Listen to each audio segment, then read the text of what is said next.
Welcome to My 10 Sports in this August 30th, 2023 episode. It's prediction day, baby. It is D-Day. It is the time. There's no more hiding. Preseason predictions be damned. Granted, I gave mine 2 weeks ago, but preseason predictions be damned. It is time to start predicting week one. I mean, it's as simple as to say it. I was trying to come up with something. I'm going to be honest with you. I couldn't. It's just that simple. It's that big. Week one, I'm here to give you the predictions. But let's get right to it a little bit. I mean, we're 24 hours away. We're 24 hours away. 2 matchups on Thursday. You obviously got the big one, Utah, Florida. Then you got Missouri, South Dakota representing the SEC. I mean, then you got some slates on Saturday too. You got some two big games, Tennessee, Virginia, and Nashville. Right as you're cracking open your champagne, splashing the orange juice over your mimosa, that'll be kicking off in the Music City. And then a Saturday night game is a little underrated. Over in Charlotte, the Queen City, we got South Carolina, North Carolina, the Battle of the Carolinas, one of the more underrated games of the year. We'll get into that. And then finally, the big one everybody knows about. I don't have to tell you much about it. Sunday night's matchup down at Camping World Stadium in Orlando. A rematch. LSU returning the trip to the state of Florida against the rematch against Florida State. So that'll be the big one. We will get through that as well, break down all 4 games, and touch on some other matchups. We'll talk about every matchup in the SEC, but we're going to break down those 4 games, touch on the other ones. We also have an outstanding guest today. At some point, he's going to go on. We'll adjust as we go here. But Jake Hatch from KSL Sports Zone out in Salt Lake City, joining the show to discuss tomorrow night's matchup between the Utes and Gators. He covers a lot of the Utah Utes and the BYU Cougars. Again, BYU also will head to Fayetteville to return that trip against Arkansas in about 2 weeks. Will Cam Rising play? It sounds like Pete Thamel's kind of already broken that. It's been kind of the word. A lot of people didn't expect him to play. It's not really that surprising. Coming off the ACL tear, Cam Rising in the Rose Bowl last year. Our guy Jake Hatch, like I mentioned, over in Salt Lake City, he will give us the vibe. Where does Utah go from there offensively? Because you're forgetting, too, their best tight end, Brant Keithy, is out, too. So those are 2 big hits. They're 2 best players on offense. Where do they go from there? Then we'll discuss some storylines, biggest overreactions that will inevitably happen after week one, the good and bad. I mentioned a little bit if you follow me on social media. I mentioned LSU's receivers. Who steps up for the Tigers there? After Malik Neighbors, I mean, you lost Dre Jenkins and Kayshon Boutte. Does Aaron Anderson step up for you? I think it's a possibility. I think there's just some unproven depth there. I think Dre Jenkins, Kayshon Boutte are some of their bigger pieces, more so than people are thinking. I mean, people knew about Boutte, but especially Dre Jenkins. I believe, 4 out of their last 6 games, I think, in the season last year, one of those 2 guys led them in receptions. So we'll see how that goes from LSU. Also, Alabama's defense. They can be as physical as we've been hearing all offseason. The offensive line, is it going to be a bunch of maulers? It's going to be a run-based offense predominantly. Obviously, it's going to be balanced, but it's not going to be as spread out. Hey, let's let Bryce Young, our best player, go make some plays and sling it around. We're going to be pass protected a lot. And Bryce Young held on to the ball a little bit too long at times. So we'll see how that goes. We'll talk about some of those inevitable overreactions people are going to have. Then, as you know, it is money-making Thursday, baby. I'm going to give you my 7 picks. We're going odd numbers, not even numbers. We don't want to go 500. We went 500 last week. I know I only picked 4 games. We went 2-2. We want a winner and a loser. We don't want to tie. So I'm either going to go, we're hoping 7-0, but at least a winning record at that point. But I'm going to give you my money-making bets.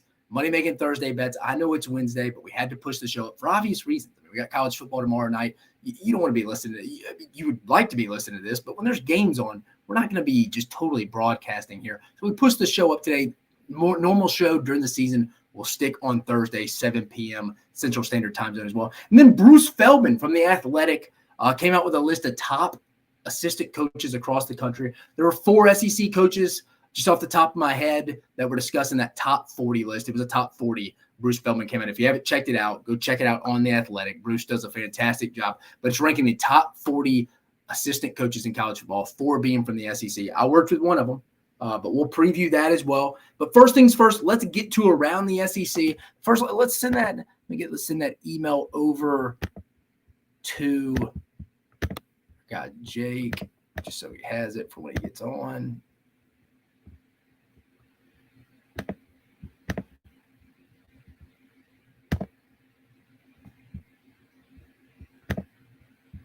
Perfect.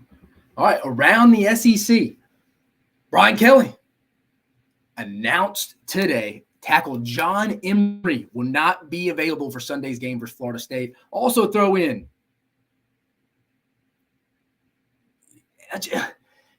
there's some other guys that could be out for LSU. It always feels like LSU has some guys out in an opener for whatever reason. It always seems like LSU has a guy out for the opener. I don't know why. I don't know why that is, but it does seem like LSU always has somebody out in the first game of the opener. I mean, it was Florida State last year. John Emery. I think this will be John Emery's. John Emery's third straight season missing the opener. And I misspoke. I said tackle right off the top of my head. Running back John Emery, we all know him. This will be his third straight season. He will be missing an opener, which is crazy. But LSU brought in Logan Diggs. They should have Josh Williams be able to step up. Noah Kane. There should be some guys there for LSU. The only guy I could see really taking it to the next level and raising the ceiling of his play is Logan Diggs, the Notre Dame transfer. So missing John Emery, it is what it is. It is what it is. But running back John Emery will be out Sunday night. Sorry if I misspoke there. A little drama in Oxford, though. In case you missed it, Jackson Dart. I mean, they let the quarterbacks talk to the media yesterday, Ole Miss did. Jackson Dart mentioned he believed that he was a little frustrated. No one has been named QB1, the starting quarterback so far at Ole Miss. It's between him and Spencer Sanders, it sounds like. But same stuff he went into last year with Luke Altmaier in the Jackson Dart battle. I think it went all the way into, was it the Georgia Tech game last year? Maybe even went all the way to the Kentucky game.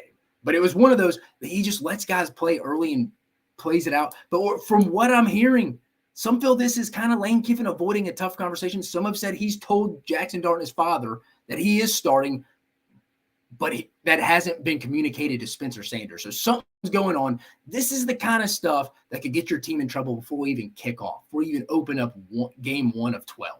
This is the kind of stuff. I mean, your quarterback, Jackson Dart, your returning starter, openly came out and said it's frustrating. And then Spencer Sanders was even quoted. And I understand they're competing, they're competitors, there's some mutual respect there. But he also said, yeah, we're fine, but we're not really going out for ice cream at the end of the night together. So it doesn't really sound like they're hanging out much, but I think that's a little over-exaggerated. That's not a big deal. Just thought I would throw that in.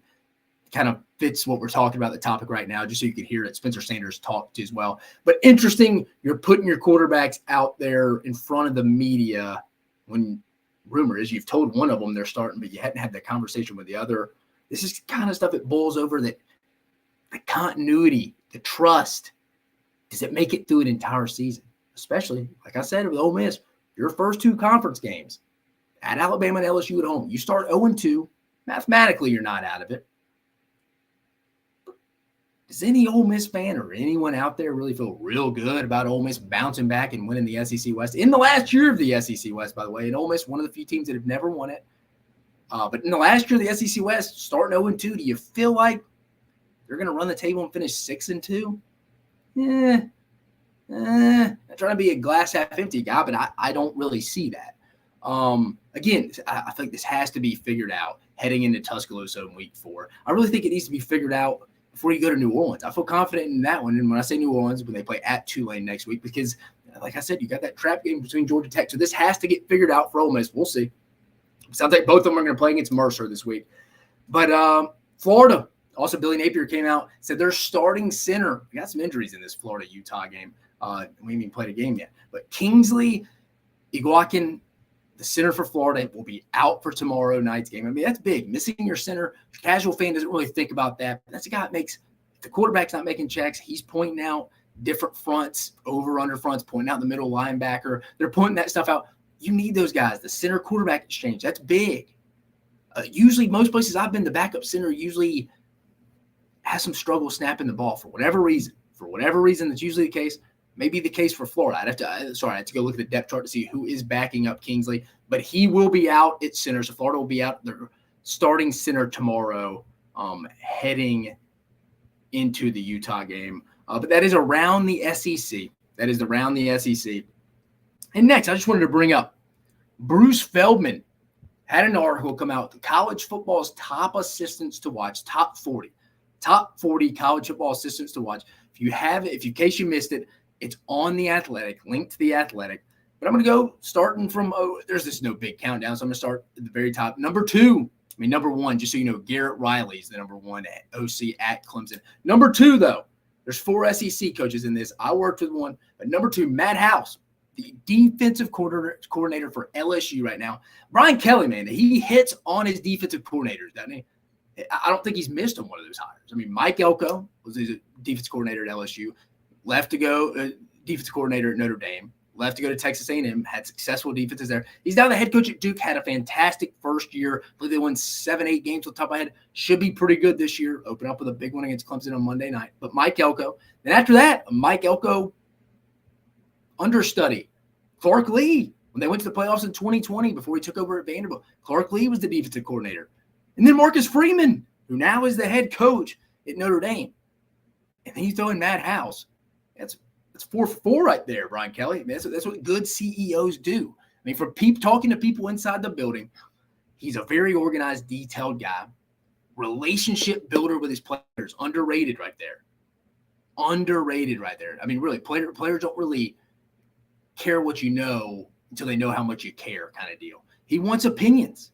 And he listens to those around him, specifically the support staff and the recruiting department. That's big. I mean, he sounds like I don't know the guy personally, but I know people I trust inside that building that rave about him. They expect him to be a head coach at the end of this year. I mean, this is a guy, he's been Mark Stoops' defensive coordinator for Kentucky. He's been with the Kansas City Chiefs before. I mean, this guy's been around the block. He's seen it at all different levels.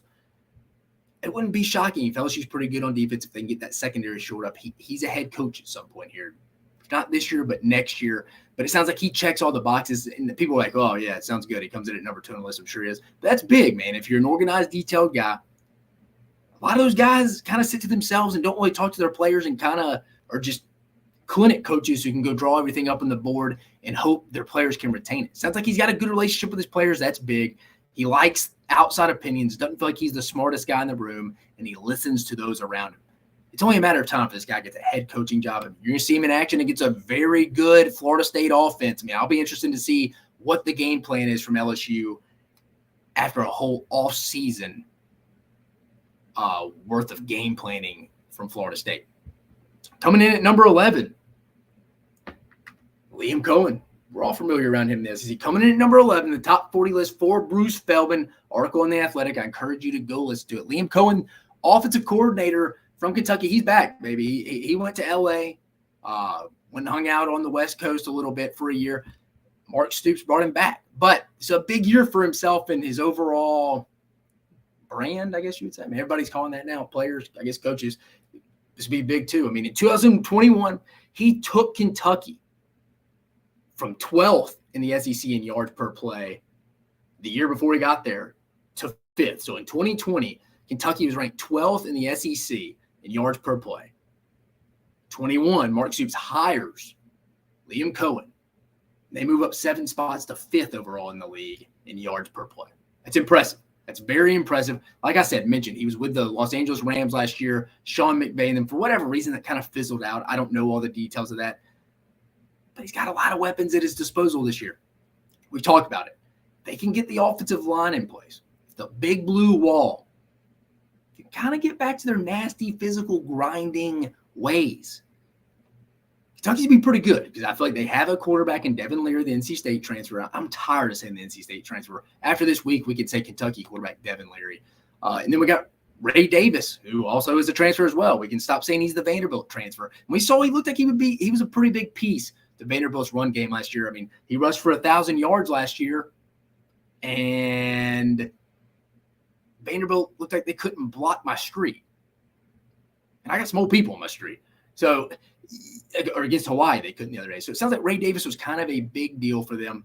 But again, Liam Cohen, they got weapons on the outside. How am I missing that? The best wide receiver group Kentucky's had in a very long time. Dane Key, Berrien Brown, Trayvon Robinson, all those guys. Kentucky's going to be good, man, on offense. If Liam Cohen can come back, get that MO back on the big blue wall in the offensive line, spread it out. This guy may be a head coach before we know it. But again, coming in at number 11, Liam Cohen, the offensive coordinator at Kentucky. All right, good. Jake said about 15 minutes out. So we're going to continue through this. Remember, again, we're going through the Athletics, Bruce Feldman's top 40 college football assistants around the country. Came out with it the other day. Coming at number 2, we're going back to Baton Rouge. Number 22, Joe Sloan, quarterbacks coach LSU. There's one thing Brian Kelly does well. It is hiring people. From what I've talked to some people on the phone, again, in the building. If I was going to ask him about Matt House, I was obviously going to ask him about Joe Sloan. Hardworking guy, man. Very detailed, wants to be the best. If you're competitive, he's got a lot of competitive juice is the word. He just kept coming out of this guy's mouth that I talked to in the building. I can tell he worked very hard with Jaden Daniels and his development through the season last year in 2022. Very organized guy from a recruiting standpoint, involved recruiter, great area recruiter, which is rare. I'll talk about that in just a minute. And obviously a good positional recruiter at the quarterback position. And area recruiting, it's kind of a dying breed a little bit. Old time, 10 years ago, used to be real heavy in area positional recruiting. You'd almost kind of team up and, hey, the area coach, position coach, and coordinator, and obviously the head coach. So you have 4 people and you include some staff members all on, all hands on deck, trying to out-relationship your opponent, whether through the parents, the siblings, the prospect himself. You don't have a lot of guys who take a lot of pride in their area. You really don't. And to be fair, it's because coaches aren't hired off being good area coaches. It's not like, man, that guy hadn't signed a tight end in his damn life, but, man, he sure as hell could recruit his area. Now, there's different exceptions to that. For example, an LSU staff right now, Frank Wilson, used to be the UTSA head coach. Phenomenal recruiter in the city of New Orleans. And the state of Louisiana is a little different. You got to have guys who have some Louisiana connections, specifically in New Orleans. But you don't see a lot of great area recruiters. And I think those are guys who are ultimate team program guys. Usually, that's not the quarterback's coach. He's usually locked in on just the quarterback. If you're a good area coach too, man, that means you care about the roster 1 through 85 on scholarship, and at most places 1 through 30. So you're probably involved in bringing on solid walk-ons. Usually you see this in tight ends coaching. If it's just a special teams coach, they'll be good area recruiters as well because they understand a whole roster from top to bottom, because usually the tight ends coach is a special teams guy as well at a lot of places. So Joe Sloan, LSU's quarterbacks coach, he's not the OC, that's Greg Denbrock, but Joe Sloan, young cat, number 20, coming in at number 22 on Bruce Feldman's top 40 assistant coaches list.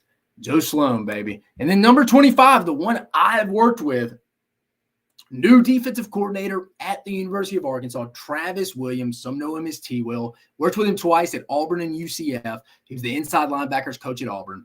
Played at Auburn. He was right next to Carlos Dansby. He's opposite side of Carlos Dansby. 2 inside stand-up backers on that 2000.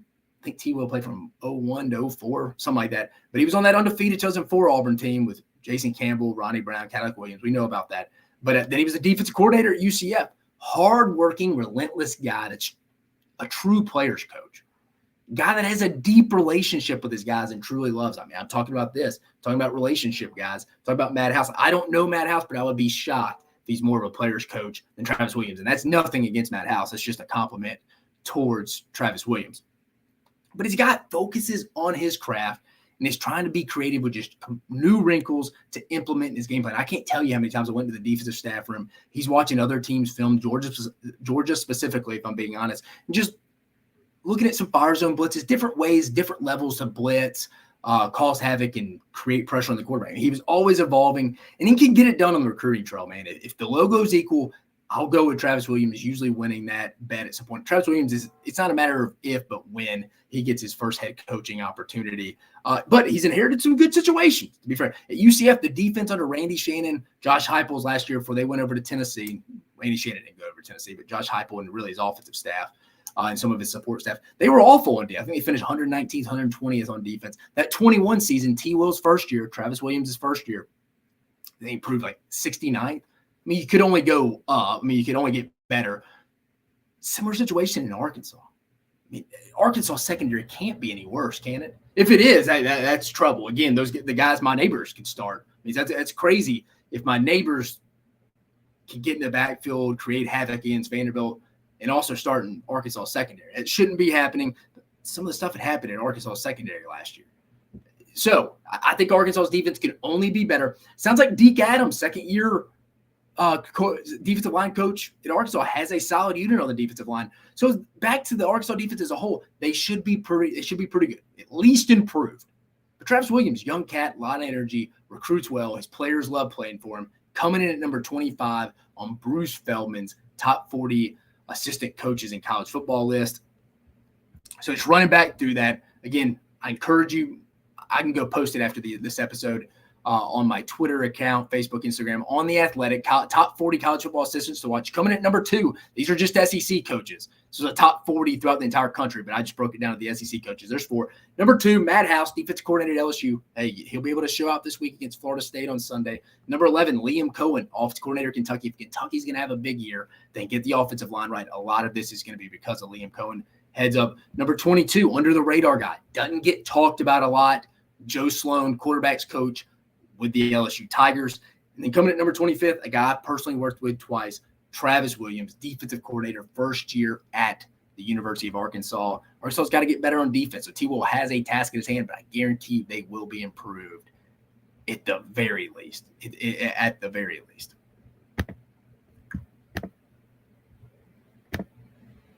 Moving on.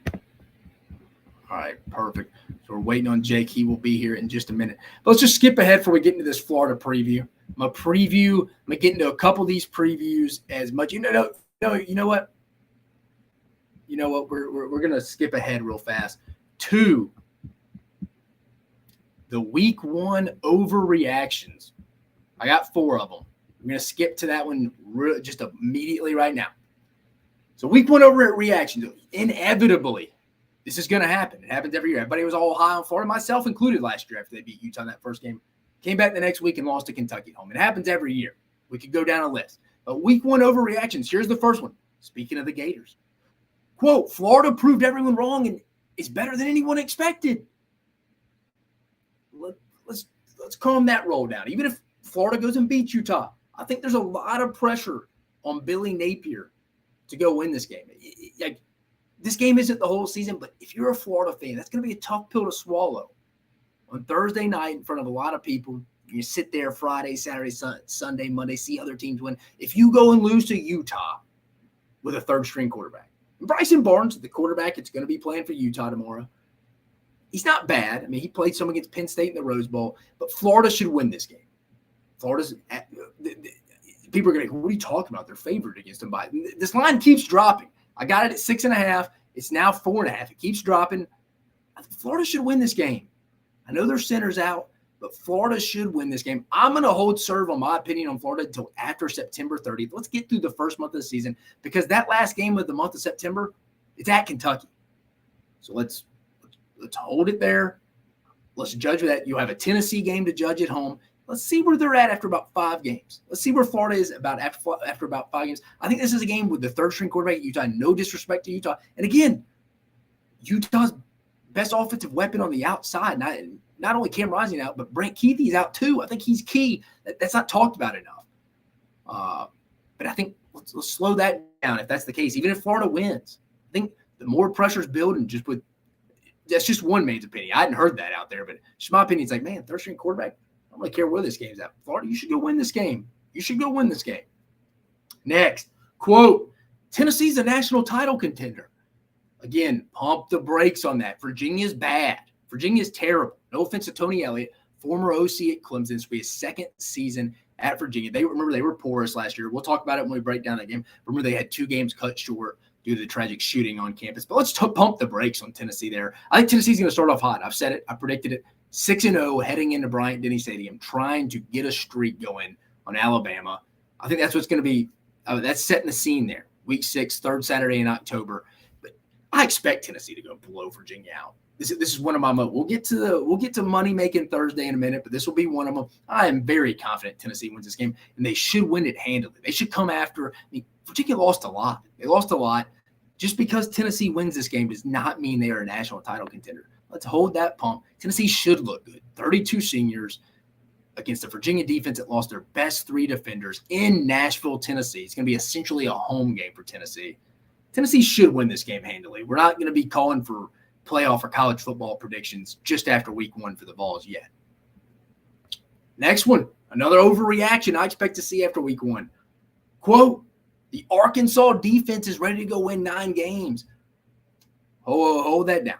While the defense will be improved, we talked about Travis Williams coming in and Bruce Feldman's top 40 college football coaches, assistant football, coming in Bruce Feldman's top 40 assistant coaches in college football list. But let's calm down there. I mean, if I'm Arkansas, let's start off quicker than we did last year. They'd come out a little slow in games, but let's calm down before we start packing the house to sell it now and saying, hey, our defense is good enough now to go win 9 games. The defensive line is going to be improved. But you lost your best player in Drew Sanders on defense last year. Still, the secondary is the secondary. It's not going to be some drastic improvement. It's going to be improvement with Marcus Woodson and Travis Williams. Let's slow it down. It's Western Carolina. Let's see what they do against BYU. I mean, we'll talk to Jake here in a bit in just a minute about BYU here towards the tail end of our conversation. But in about 2 weeks, BYU returns that trip from last year. I want to see that, maybe that Texas A&M game, before I'm really bought in on how improved Arkansas is defensively. And then finally, well, we got two more. The secondary, this is quote, it's another overreaction. The secondary is bad, and no way LSU repeats as SEC West champs. Let me repeat that. Another overreaction. The secondary is bad, and no way LSU repeats as SEC West champs. Look, I think LSU is going to get exposed some in the secondary, like I stated on Sunday against Florida State, and probably a little bit throughout the season. But it's the first game, and Matt House is a very good defensive coordinator. They will switch some things up, and by season's end, I expect them to be a good defense if they stay healthy. Key word being key phrase, if they stay healthy. If Sage Ryan, who's going to start at nickel for him, can't get it done, a little bit limited athletically, they will experiment with other rotations. And to be fair to LSU, this is probably going to be, in the first 12 games, should be the best combo of quarterback, wide receiver weapons, and tight end, if you want to throw in Jaheim Bell and stuff out there as well. The best quarterback skill guys LSU will face will be Sunday night is a combo for with the information we have at hand right now. For sure. So let's don't go overreact if LSU gets a lot of yards put up them through the air and Florida State looks pretty good on offense. They lost this game last year and still won the SEC West. It's not over. I think LSU is going to get better as the year continues, especially on defense with the back end. They brought in a lot of transfers. Communication, people underestimate that. Communication on the back end is massive. So it's going to take a little bit. So let's don't overreact to that. LSU is going to be fine. And then finally, there's going to be some team like Kentucky struggle. Somebody's going to say Kentucky struggles against Ball State or doesn't really come as close as people think. I think the line's like 26 to covering. Or Mississippi State, maybe it's a game and a half against Southeastern Louisiana. People are going to, oh, here we go. They're going to be last in the West. Big and always. People say this because it's true. The biggest improvement is from week 1 to week 2. Inevitably, there's going to be a team that doesn't look as good as you're expecting, and people are going to overreact. But calm down, guys. It's week 1. We just got 11 weeks, 12 weeks when you include bye week. Because remember, college football teams do practice in their bye week. That's another opportunity to develop and get better. Teams are going to get better throughout the year. So let's don't go overreacting. But again, that's what makes college football so fun, is us doing this. But I wanted to predict it. Those are kind of the top 5 things I think are going to be some of the bigger overreactions after week 1. Could be wrong. That's just one man's thought. Still waiting. We'll get Jacob on here in just a minute to talk a little Utah, Florida, and even some BYU whenever we get a chance. Let me see if he's all right to get on.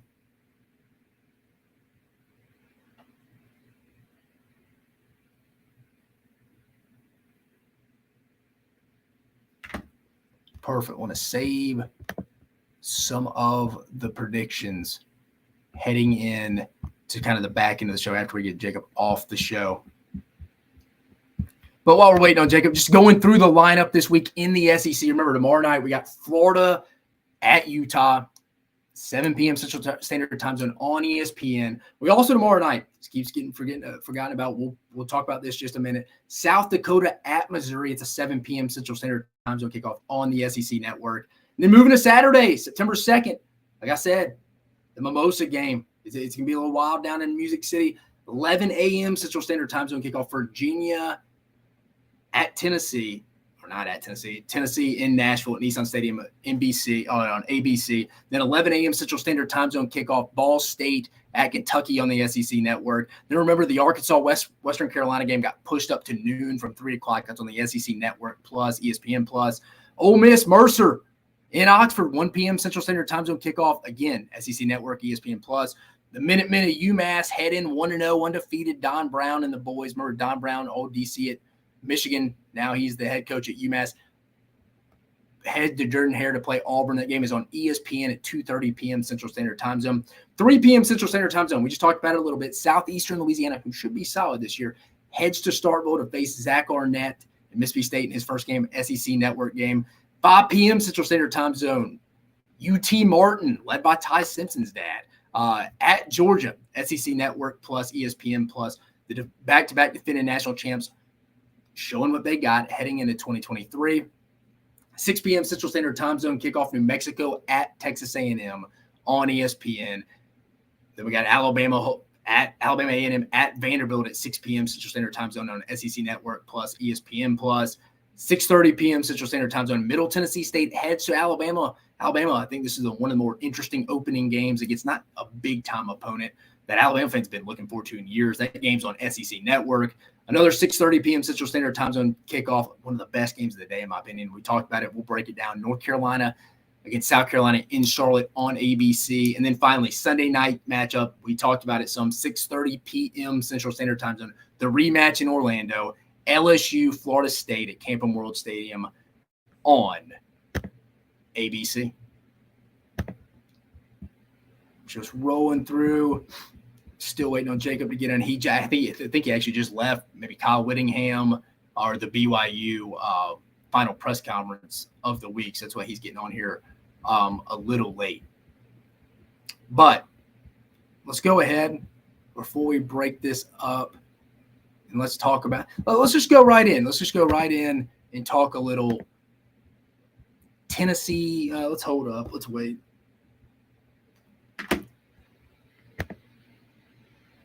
Let's go in and talk a little. Let's go in right, because I think this is my most confident game I'm in right here.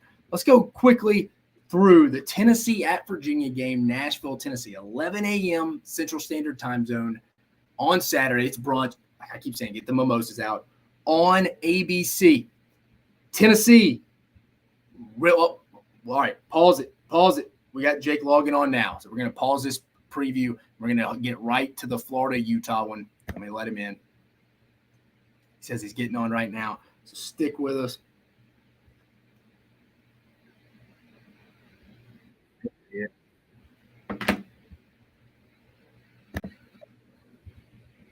Jake, what up, brother?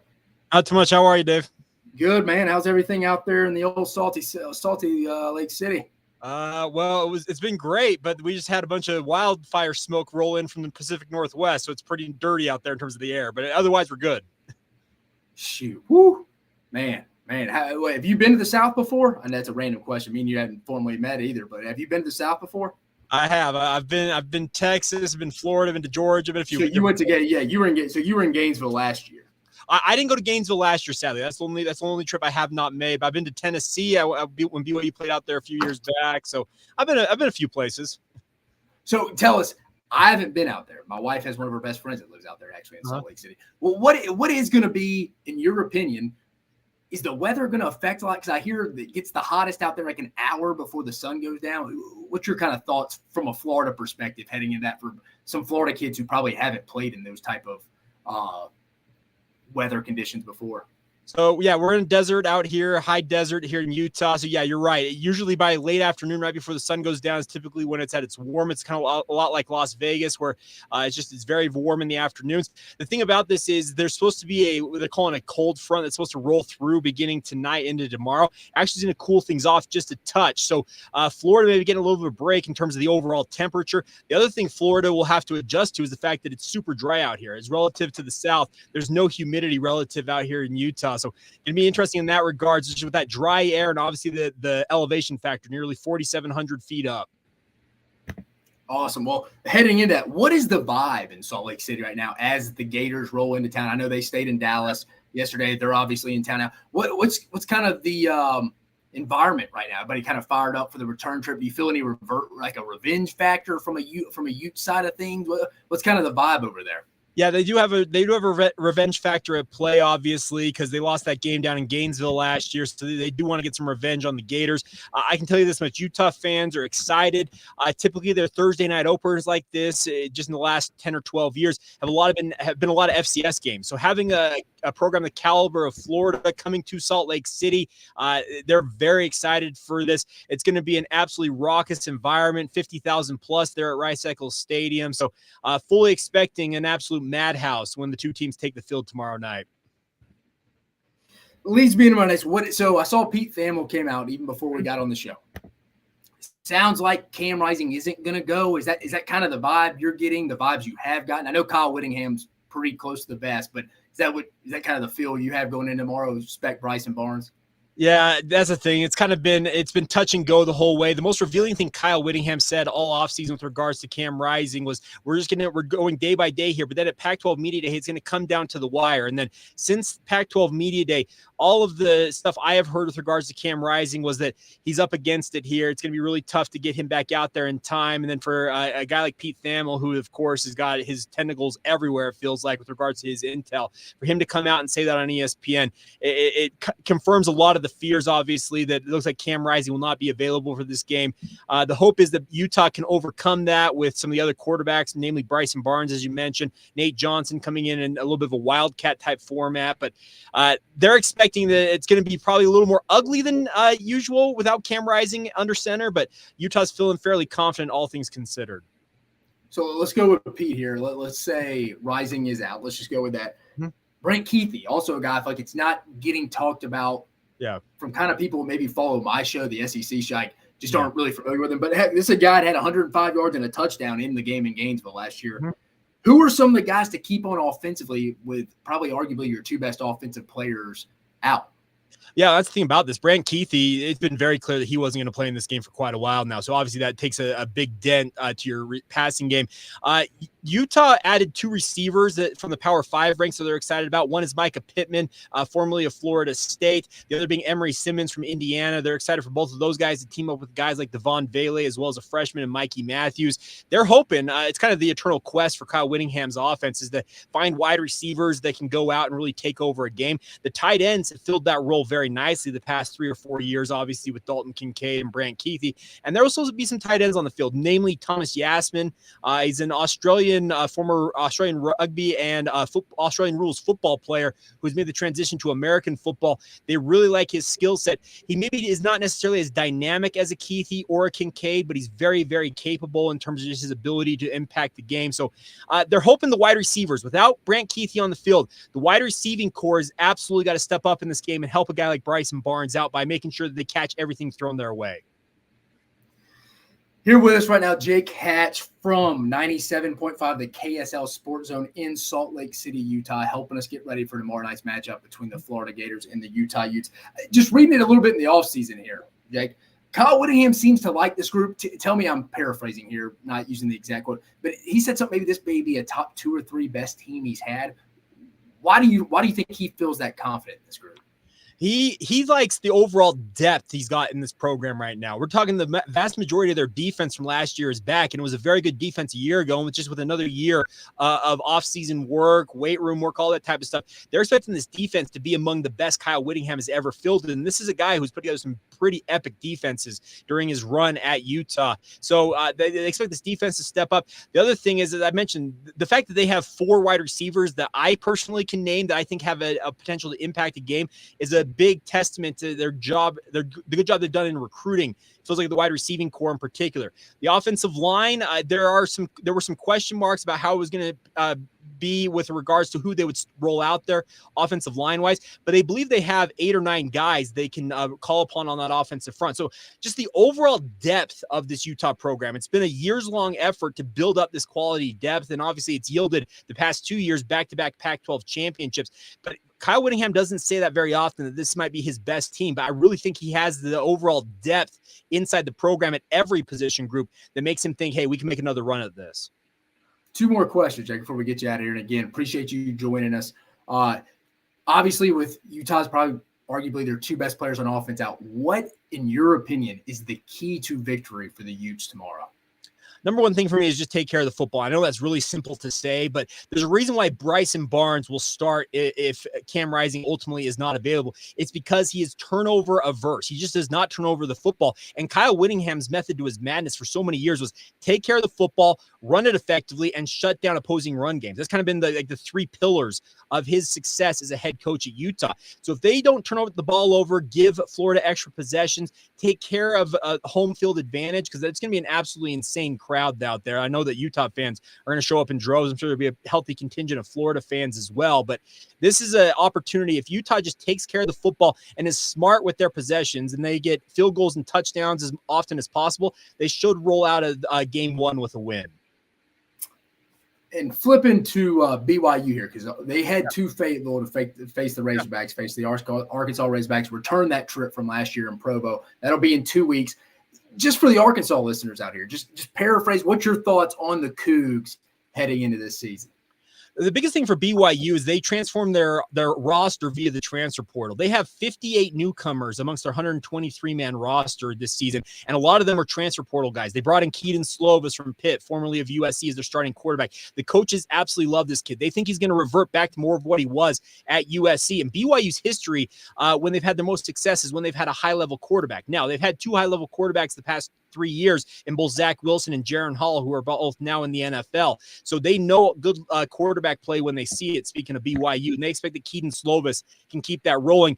The other thing about this is last year, the defense in that Arkansas game in particular, 8 straight possessions, they gave up points to the Arkansas Razorbacks. The defense was completely out of sorts. The reports were in the days after that game, the defensive coordinator, Elisa Tuiaki at the time, went to Kalani Sitake and tendered his resignation. Kalani kind of accepted it in a way, said, you know what, I'm going to step in and help out with the defense. I need to keep you on staff, though. He made the wholesale change, though, at coordinator in the offseason, bringing in Jay Hill, who he knows from his time at Utah. And Jay Hill has been a head coach at Weber State at the FCS level the past decade nearly, and has fielded some very good defenses at that level. He has come in just in terms of instilling an overall belief in this defense that, hey, you guys aren't as bad as you were the past 2 years, especially last year. We can go out and win football games. They did bring in 4 or 5 high-level transfers for that defense at all 3 levels, one being A.J. Vongpachon at linebacker, Jackson Cravens at defensive tackle, Isaiah Banya at defensive end, and Eddie Heckard at cornerback. Those 4 guys, they expect to be a big part of their hopefully revamped defense that's going to show an improved product. And I know BYU has it on their mind. They know they were thoroughly embarrassed on their home field by Arkansas last year. Similar to Utah, they want payback on the Razorbacks. Awesome. There you have it, people. We got a preview of tomorrow night's matchup. Florida heading in to Salt Lake City to face the Utes. Utes seeking a little revenge. We also got a little BYU paraphrasing for the entire season, a little preview there from Jacob. Appreciate you, man. Appreciate you. If you don't already follow him, give Jacob the follow at Jacob C. Hatch. You catch him on KSL Sports Zone in Salt Lake City, Utah. Jacob, I appreciate you joining the show, man. And, hey, have fun at that game tomorrow. I will do it. Thanks for having me. Appreciate you, brother. Good job there, man. I really do. I hit him up probably about a week and a half ago asking if he could get on the show to preview this Utah-Florida matchup with us on this episode. And then also he covers BYU. And obviously, if you're an Arkansas Razorback fan, you know in 2 weeks the Cougs return that trip to Fayetteville, a game Arkansas won pretty handily last year. As you can tell, it's been on BYU's mind. But thought he would be a great source to kind of help preview especially the Florida-Utah game, but also give a little piece of BYU for the Arkansas fans that listen. But it's time, guys. It's time. It is like I said, there's no more hiding. There is no more hiding. It's prediction time. It's prediction time, and what you came here for Money Making Thursday. It's up. It's up. You've been waiting 365 days for this. Let's get right to it. Let's go. The game we just talked about. Florida at Utah tomorrow night, 7 p.m. Central Standard Time Zone on ESPN. Cam Rising, don't expect him to play per Pete Thamel. Even if he did, do not expect much production because he's coming off an ACL tear in the Rose Bowl last year. How does this affect the Utes? Well, I heard from Jacob. From I'm here, Bryson Barnes looks to be getting the start with redshirt freshman Nate Johnson, 10,800-meter guy, wildcat. Think of a wildcat type guy. That's what Nate Johnson is, 10.800-meter track and field guy. Kyle Whittingham even said, expect to see Nate Johnson. But then you throw in, I mentioned it, one of their best playmakers and what their offense goes through. I mean, they had Dalton Kincaid last year, who I believe got drafted by the Bills. And then they had tight end who's back, who's probably a little bit better, Brant Keithy. He's out, torn ACL as well. He's for sure is not playing tomorrow. So how do they adjust? I mean, you heard Jacob, they're going to try to not turn the football over. I expect to see a lot of runs by Utah in second and 8 to 10 yards. Just kind of let's shorten this game. Just don't let our guy make any mistakes. But according to Jacob, it sounds like Bryson Barton. I went back and watched the Rose Bowl when he played it. He's not bad. He's not bad. He's not going to go win you games, but he's not going to go lose you games by turning the football over. Going to the opposite side of the ball with Florida, new DC Austin Armstrong. First time calling it the SEC, defensive coordinator coming over from Southern Miss. He had a cup of coffee with Nick Saban for about a month as the inside linebackers coach in Tuscaloosa. Aggressive guy, and I expect to see a good bit of that tomorrow night. Either way you cut it, though, Utah, I think, is going to be conservative because, like you said, I don't expect Rising to play, but if Rising did, they're not going to put him in a lot of situations. They're going to limit hits because they still got a Pac-12 championship race to go through. And from Barnes, like I said, they're not going to put him in bad situations to make bad decisions. On the other side of that, Florida doesn't really know what they're getting with their offensive line. This was a pretty average offensive line last year. They got some transfers in. Starting at right tackle, the Alabama transfer, Damian George. And then they got a right guard. They're both sides the right side of the offensive line are two transfers. Like I mentioned, Damian George from Alabama at the tackle spot. Then Micah Muskuza, the right guard from Baylor. We'll see how that goes. And they're also Kingsley Ibokwe is going to be out at the center spot. And I think this is a solid wide running backs group for Florida. You got Montrell Johnson, who transferred from Lafayette, played last year at Florida. You got Trevor Etienne. You got the two Louisiana cats that are good running backs. I mean, Florida also has the skill position advantage when you factor in the running backs. You factor in the wide receivers. I feel like you still got to see it a little bit from some of the wide receivers. But a guy like Ricky Pearsall, probably the best wide receiver, maybe give or take Micah Pittman, that'll be in this game tomorrow. But look out for one of the two freshmen, in my opinion, for Florida. One of the two freshmen, the young buck, stepping up at the wide receiver position, either Eugene Wilson or Andy Jean, both true freshmen. I kind of lean in Eugene Wilson there. They're going to have to help out their guy, Graham Mertz, who is going to be key in this game. Can he make the necessary throws to sustain drives? Let me repeat that. Can he make the necessary throws to sustain drives? I ranked him 14th going into the season at quarterback. I think even I was a little harsh at times. I don't think he's as bad. I mean, word out of Wisconsin with Paul Chryst and them is they felt bad they used him wrong. Yeah, sounds a little coach speak to me. But he doesn't have to play hero ball anymore. He doesn't have to be a superhero to go win this game. He just has to make the throws that extend drives. And that goes to the offensive line as well. And this is where the game is won. If you listen to my show before, I have this segment in the fall when I'm breaking down these games. Where this game will be won, it's going to be won. Can Florida's offensive line create enough holes, space to help the offense extend drives? That's what it's going to come down to. Can they get them in 3rd and 3, 3rd and 4, and 3rd and 2 to 3rd and 4? So Utah's kind of a little bit off balance. They don't know run or pass, and it gives easy throws, some safety valves for Graham Mertz. That's what they need to do to sustain drives. I think they get it done. Me and Jacob disagree here, but prediction: Florida 27, Utah 20. Major unknown game to me. I think you're kind of a sicko wacko if you bet this job. It's just like I'm going to talk about one of the other SEC games. I think you're a whack job if you bet this game. I mean, it started off at 10. I think they started off Utah favored by 10 in the summer. I got it at 6.5. I'm only betting it because it's an SEC team, and we're about to talk about that line. But me personally, I'm not taking that. Major unknown game. No one really knows what's going to happen in this game, especially without Cam Rising. I don't know, Graham Mertz and Florida's offensive line. To me, with Rising, I mentioned earlier, with Rising being out, this puts more pressure on Billy Napier and the Gators to win this game. Ultimately, this game is going to come down to someone making a big play or not making a big play late. Games like this where it's this tight, it usually comes down to one or two plays. It does, or somebody making a play or someone not. I think Florida ultimately ends up with Cam Rising being out. Brant Keithy, the tight end, is who they run that offense through. I think Florida makes an extra play or two to leave Salt Lake City with a much-needed, not just win, program win here. And from a line standpoint, right now, the line's only down to 4.5. I got it at 6.5. Give me Florida in the points. And a game like this, I think you're taking the points. But I do think the Gators get the win 27-20. Moving to the next game, a game we were about to preview before Jacob got on the show and joined us. Tennessee versus Virginia. Going to Nashville, Tennessee, Nissan Stadium at 11 a.m. Central Standard Time Zone kick. Brunch time, it'll be on ABC. Tennessee, really confident group right now. You talk to anybody in that building, they like themselves this year. It's going to come down to Joe Milton. We'll get to that in just a minute. Veteran group, 32 seniors. A lot of guys that have played a lot of college football, specifically in the SEC. The success of the Vols, in my opinion, this year, going to come down to Joe Milton's ability to hit deep shots downfield. They're going to be there. Josh Heupel's system is proven. They're going to give the quarterback opportunities to make explosive plays. Can Joe Milton consistently hit them? If not now, it's never going to happen. This is his time to shine. He knows no one's creeping over his shoulder behind him. That's nothing against freak show true freshman Nico Lamalabea. It's going to be his turn next year. This is Joe Milton's team. He's not looking at Hendon Hooker over his shoulder like he was in 21. It's time, Joe. It's time. The defense, switching on the other side of the ball. The defense is a veteran unit that gets more flack than honestly it deserves. I mean, Tim Banks and that group get a lot of flack. I mean, I think they only average giving up 24 points per game. And like I say, every episode, I feel like Josh Heupel would take that every day of the week and twice on Sunday if you told him going into the year, hey, coach, you get a defense that averages only giving up 24 points per game. People would just kind of off the top of their head remember the Alabama and South Carolina games. For whatever reason, that's what they do. Tennessee, an optimistic group.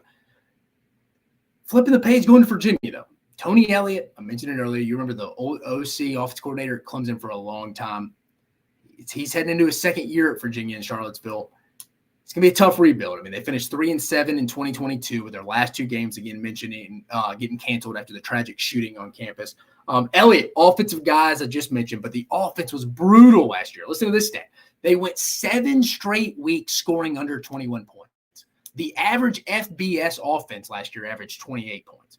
This team went 7 straight weeks scoring under 21 points. It's hard to do in college football now. You're not going to win a lot of games, given by the record 3-7. Granted, 2 were canceled. They also lost starting quarterback Bryson Armstrong, who went to NC State after Devin Leary went to Kentucky. On defense, they lost their top 3 defenders. A kid I loved out of high school from Lovett School in Atlanta, Georgia. Nick Jackson, dad played at Virginia, was the quarterback at the linebacker position. One of the best inside backers Virginia's ever had. Transferred to Iowa. Kind of shows you what's going on over there. This was a legacy. His dad played there. He decided to transfer to Iowa. Then in regards to their cornerback duo they had last year in the secondary, Anthony Johnson left early for the NFL draft, and Ventrell Cypress, you'll see him on Sunday playing for the Florida State Seminoles. He transferred to Florida State and Mike Norvell. So their cornerback duo gone. Lost their top 3 players on defense. The offense, I think, from word on the street, it's going to take a step back, as crazy as that sounds. This is not going to be a good Virginia football team. The defense will probably be just above average. They haven't faced an offense like Tennessee yet. Where this game will be won, it's Joe Milton in the wide receiver group versus the Virginia depleted secondary. If you're a Tennessee fan, a position to watch for specifically, though, getting a little off topic here, the center position with Cooper Mays. He had a procedure. Josh Heupel says he should be fine. Will he play against a Virginia team who has 4 returning starters on the front? So it'll test Tennessee's running game with Jalen Wright and Jabari Small. But with that being said, if I'm Tennessee, it's bombs over Baghdad, baby. We're attacking that secondary. You lost your 2 best corners. I'm attacking you with 4 receivers I really love. They have such a skill advantage and athletic advantage against a depleted Cavaliers secondary. I expect Tennessee to attack early and often and start to lean on the run game in the second half. You know Brew McCoy. You know about him. You know about Ramel Keaton, who I think is going to be one of the more consistent receivers in the country this year. Squirrel White, you know him as well. But a name to remember. Talk to people at Oregon. Dante Thornton. Just a freak. Just a size 6'4", think about a 200, 205-pound guy who can run. And usually you go talk to teams where where prospects, players have transferred from, like Dante Thornton transferring from Oregon. Usually hear, yeah, but. It's like Nick Saban says, if somebody says but after something, it's usually something bad. You never heard that. They were just kind of like, I feel like we didn't really use him that well. He's going to have success in that Tennessee offense because he's a vertical threat. Big vertical threat. Think Brew McCoy, but can run. That's what you're getting in Dante Thornton. So prediction. This game to me, this is going to be something.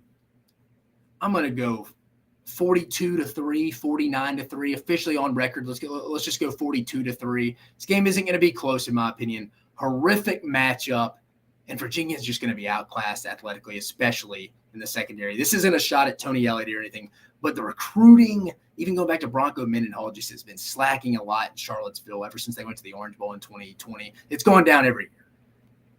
But as it pertains to this Saturday morning, this matchup, Tennessee and Virginia in Nissan Stadium in Nashville during brunch, the mimosas are pouring. It's going to be all orange in Music City, baby. Going to the line, Tennessee's giving up 28 points. Tennessee's favored by 28 points. Give me that all day. And actually, when we get, that's the line right now. Your boy actually got it in his pick'em with his buddies. Not to toot my own horn here. Got that half a point, though. Got it at 27.5.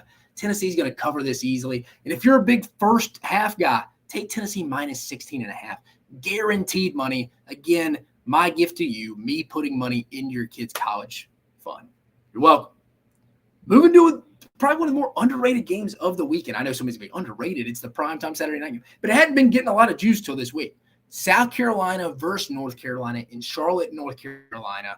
6:30 p.m. Central Standard Time Zone, Saturday night on ABC. The Battle of the Carolinas. One of the least talked matchups all season. I think a lot of it had to do just with conference realignment. But nonetheless, if you're into quarterback play, this is the best quarterback matchup of week one by far.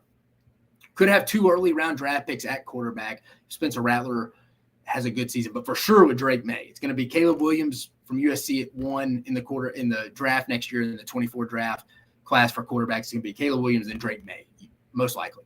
But his play caller is gone. Phil Longo went to Wisconsin and insert new OC, former SEC fans' own Chip Lindsey. He's been around the blocks, been at Auburn as the OC, was at UCF recently, was Troy's head coach. He's the signal caller in Chapel Hill now. The key for the Tar Heel offense may come in a determination as if wide receiver transfer Taz Walker, transfer from Kent State, ultimately gets cleared by the NCAA.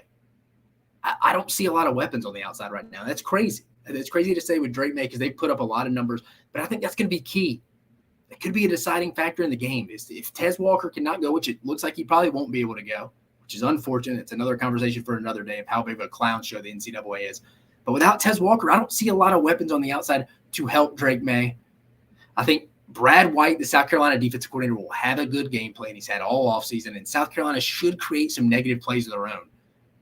But I think somewhere through there, some way, somehow, North Carolina will get a little bit of their fair share as well on offense. They're not just going to be totally shut down. I don't think South Carolina's defense is that good. They're underrated, but I don't think they're that good. But from a defensive standpoint for the Tar Heels, can defensive coordinator Gene Chizik, you know him, they were awful on defense last year with Chizik, former Auburn head coach. Defensively, can North Carolina be significantly improved from last year? I mean, this was a team last year that was ranked near the bottom of every major category, and specifically in creating negative plays for opposing defenses. They were never in the opposing team's backfield. Never. There should be some kind of improvement for sure, just like when we talked about Arkansas's defense. But how much? This was a very bad unit last year. Don't be surprised on offense if South Carolina comes out throwing around the yard. I like what they have at wide receiver, man.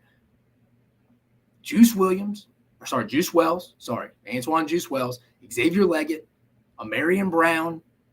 Does Nick Harbor play? Does he adjust from being a track and field guy to a football guy in game one? Maybe, but his speed there, you can't teach that speed. It's a lot of good guys. Juice Wells, Xavier Leggett, and Amarian Brown. Those are really good players, man. And then under the radar guy I like outside for South Carolina here. 2 guys, actually, just off the top of my head. Sticking at the wide receiver position. Omega Blake, heard he had a good fall camp from talking to people there. And then remember, Arkansas tight end transfer. Trey Knox, he's in Columbia, South Carolina now. That's another weapon. Just saying, South Carolina, if they can protect Spencer Rattler and run to some kind of extent, they have some weapons.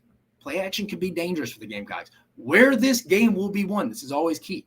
Speaking of the Gamecocks offensive line, South Carolina's offensive line versus North Carolina's defensive line. Question marks for both teams. I'm not overly sold on the South Carolina offensive line. It's tough to be without seeing any games yet. But if I had to pick which one of these 2 units I trust the most, I'm going to go with the Gamecock offensive line. And that's more of a slight at the North Carolina defensive line. I mean, this was a team that was last in Power 5 in creating negative plays. I mean, the running game for South Carolina has to get going to some extent to keep North Carolina honest. But if the Tar Heels pick up right where they left off last year in a negative way, Spencer Rattler is going to have a field day. It's that simple. If South Carolina can establish an honest run game and protect Rattler at all, I think the Gamecocks have massive advantage on the outsides against that North Carolina secondary. And I don't really know if North Carolina has the weapons on the outside to take advantage of a pretty solid, if they stay healthy, which they should in this first game, South Carolina secondary. Prediction, I'm going to go 38-31 South Carolina. It wouldn't shock me if South Carolina won this game by double digits. Call me crazy. South Carolina's defense gets a late stop to preserve the week one in Charlotte, the win in Charlotte under the lights. But again, wouldn't shock me. If there was one game in the SEC out of the big-time matchups, well, besides Tennessee, Virginia, between this game, LSU, Florida State, and then the Florida-Utah game where there's a blowout, maybe South Carolina. It wouldn't shock me, but I think the defense steps up late for the Gamecocks to secure that win in Charlotte.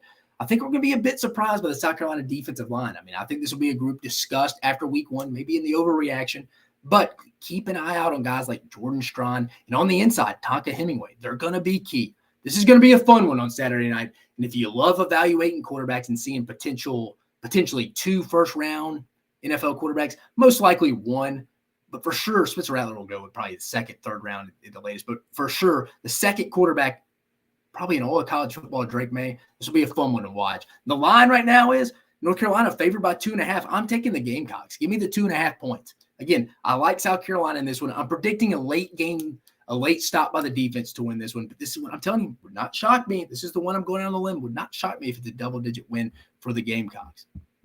This was a game, too, I had as a loss for South Carolina going into the year. So that shows you how fast things can change. From what I've heard, North Carolina's offensive line, who's got 4 starters back, also are still not protecting that well. It sounds like the defense is kind of the same old defense. So give me the Gamecocks here, baby. Late stop by the D. Wouldn't shock me if it doesn't even come down to that. I like the Gamecocks starting 1-0 against in Charlotte against the North Carolina Tar Heels.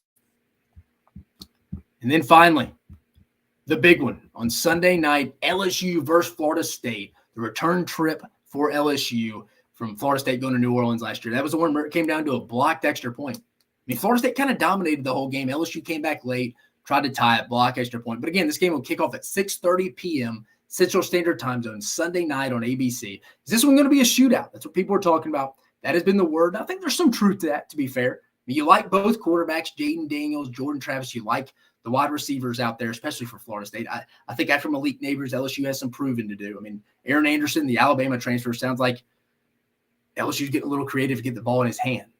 I hear a lot of LSU people feel like he was kind of the missing piece for Alabama's offense last year. I don't agree with that, but he is a good player nonetheless. But as we all know, LSU secondary, major question mark, and I think will struggle to some extent in this game. However, offenses tend to come out a little slow in week one. That may be the case for both offenses. Don't be shocked if it's, man, in the first quarter, we only have 7 or 10 points on the board. I wasn't expecting this.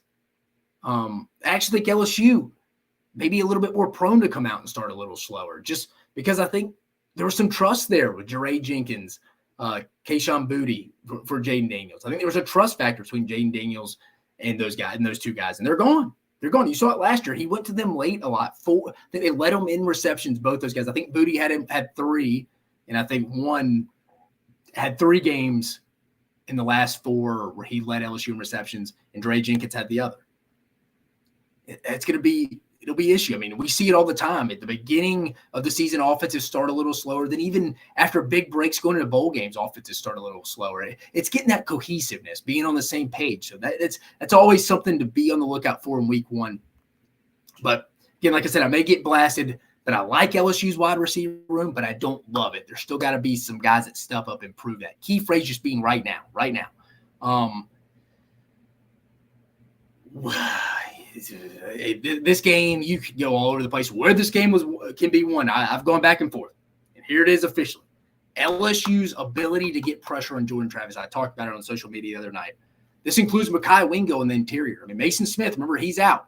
So to be Mekhi Wingo on the inside, and maybe a guy like Jordan Jefferson, the West Virginia transfer, who I liked as a young pup when I saw him live at West Virginia back in 2019, 2020. But the guys on the edge, Savion Jones, Ovi Ogufo, and then Harold Perkins Jr. Some people thinking Harold Perkins Jr. may spy Jordan Travis. If I'm Matt House, I'm not doing that, man. I want him off the edge because he's the best player in the game, best defensive player in the game. We need him wrecking havoc and maybe not sacking Jordan Travis, but affecting the quarterback. Because, again, it doesn't always just come down to stats.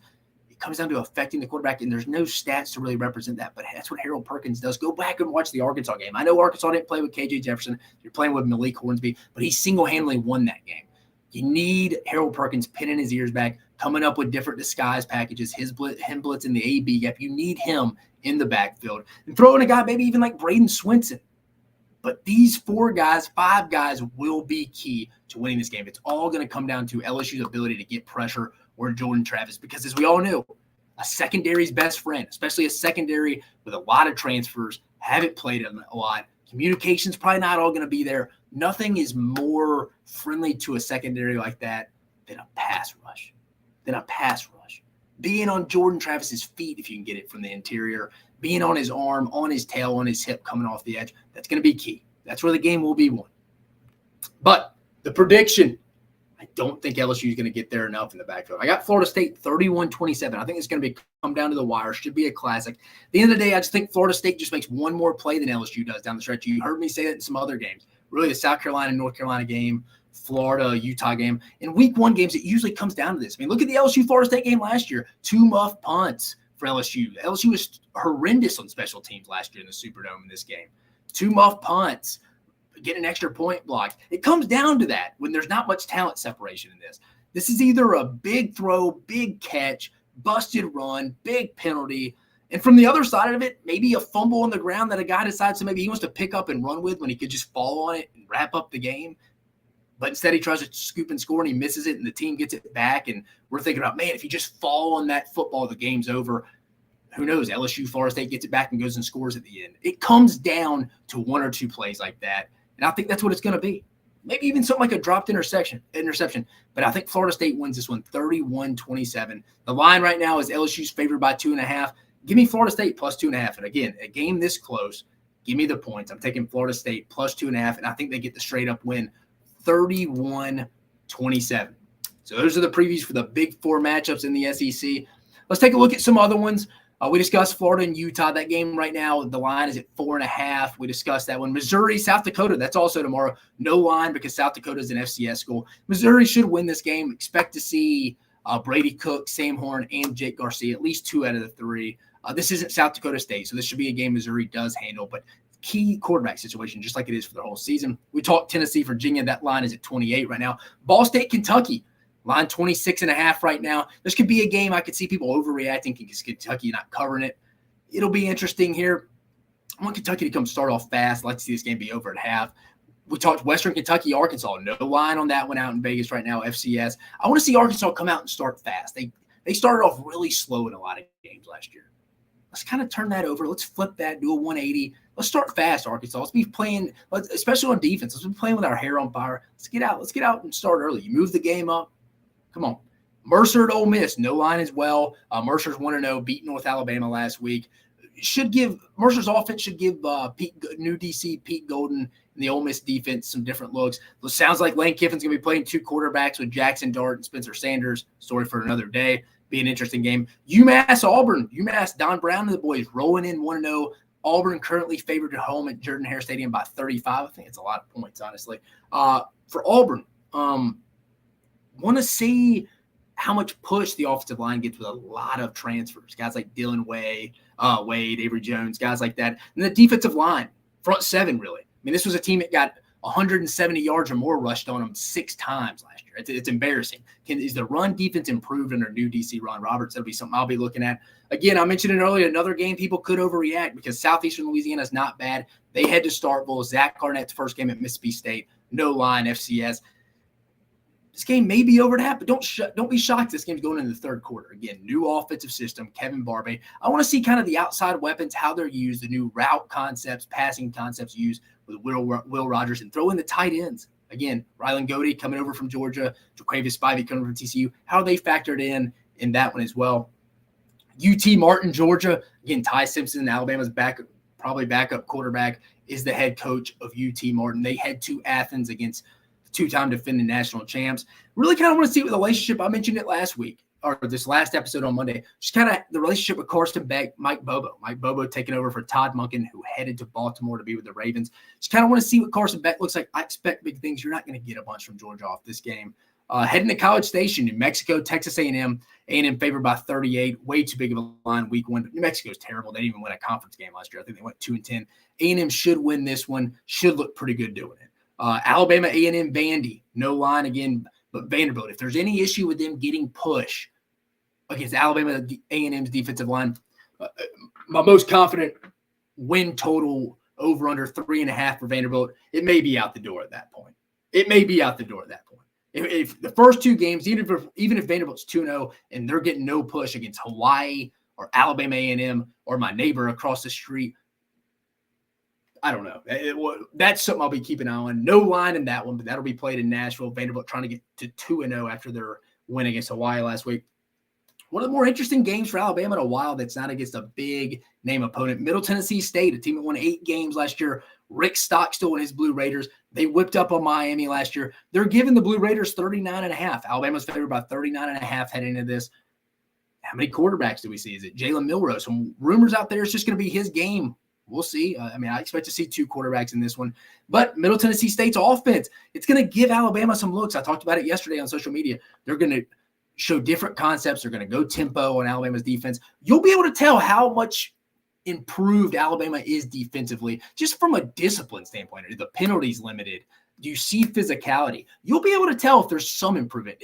Would you be able to tell if there's a big improvement? Probably not. But you'll be able to see something. This isn't just a walk in the park. I know people are like, well, they're favored by 39.5. Yeah, it is. It's a team that won 8 games in Middle Tennessee State and beat Miami last year. And I know Miami was terrible, but still, there's worse teams you could open up with. So it's something to keep an eye on. Obviously, the quarterback played Alabama as well. And will the offensive line be as good as people are saying? A lot of people are high on the offensive line. I'm high on the offensive line. They feel like they're a nasty bunch this year. We talked South Carolina and North Carolina. North Carolina favored by 2.5. Load me up on the Gamecocks. And then finally, we talked about the LSU-Florida State game. LSU currently favored by 2.5. Give me the Seminoles and the 2.5 points. Just both those games. When you're going through games that are that close, you just take the points. But before we get you out of here, Mock 10 Sports Money Making Thursday. Here are my 7 games. We got in conference. We got 1, 2, 3. 3 SEC games, 4 at a conference one. So let's just get into it. This is my gift to you heading into week 1. Go put it in a college fund for your kid. I don't care how much you're banking. Any money is good money brought in. You're welcome. This could be your passive income where you're not even doing anything. But let's get to it. I like TCU minus 20.5 over Colorado on Saturday morning. I think Colorado's running their mouth a little bit. All these commercials on Fox Sports previewing Dion. Not even talking about the national runner-up last year, TCU.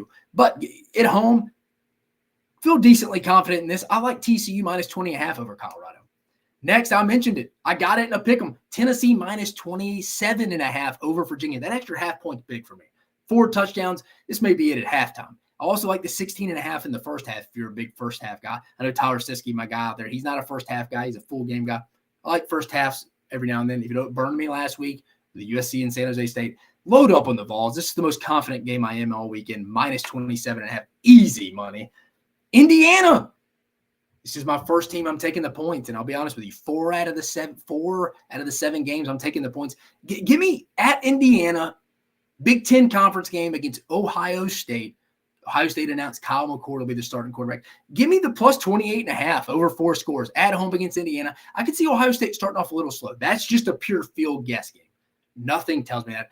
Big year for Tom Allen at Indiana, though. Can he try to replicate 2020?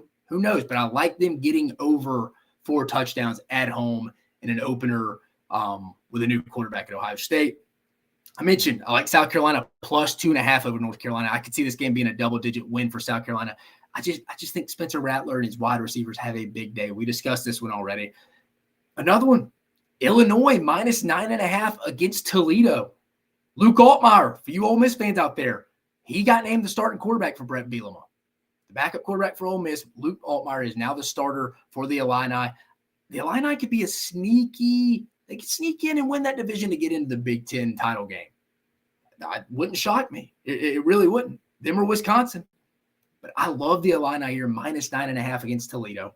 And this is another one I like. Heading next. Give me the points here, baby. South Alabama getting 6.5 against Tulane. I think Tulane's one of the more overrated teams in the country. I've already told you, I think Ole Miss next week goes to New Orleans. That stadium's going to be painted blue and red and probably powder blue. But Give me South Alabama plus 6.5. I think they'll win the game straight up. Not ready to say money line, but give me the 6.5. South Alabama's got 19, 20 starters back.